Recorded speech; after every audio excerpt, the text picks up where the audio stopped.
Jadi nggak ada session bebas lagi. Pak Menteri, boleh koboi tapi ada isinya. Siap. Yang terhormat pimpinan Komisi 11 dan anggota Komisi 11 DPR RI, kami akan menyampaikan paparan rencana kerja dan anggaran Kementerian Keuangan pagu anggaran tahun anggaran 2026.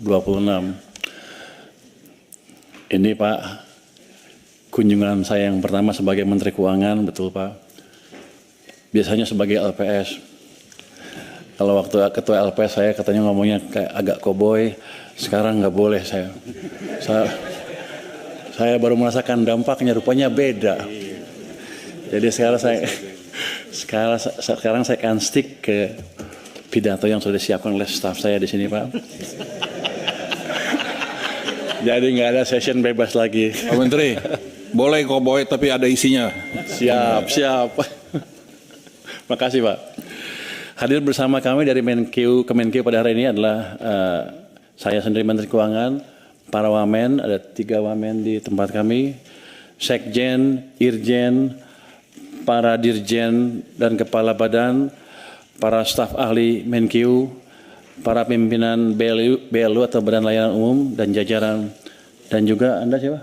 Pak Sekjen kami Pak. Dia suka protes kalau nggak disebut namanya Pak, harus khusus katanya. Yang terhormat pimpinan dan anggota Komisi 11 DPR RI, pertama kami akan menyampaikan peran APBN untuk stimulus ekonomi dan mewujudkan kesejahteraan. Yang terhormat pimpinan dan anggota Komisi 11 DPR RI, sebagai negara dengan sistem ekonomi terbuka yang selalu kita cermati dan kita pantau adalah dinamika perekonomian global dan dampak rambatannya kepada ekonomi domestik.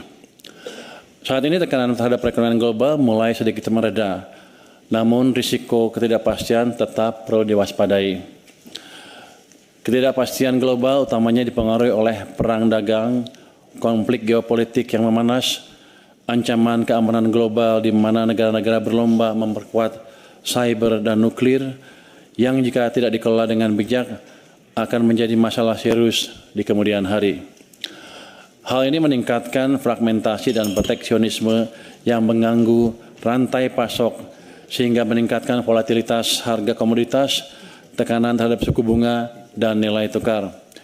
Ini semua terus kita antisipasi dan mitigasi semaksimal mungkin.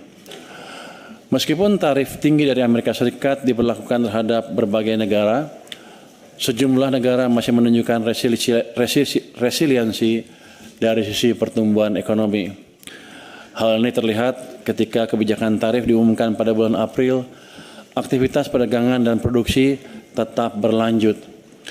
Indonesia dari sisi perekonomian domestik juga menunjukkan adanya resiliensi terhadap tekanan ketidakpastian global, berada di kelompok negara-negara yang resilient.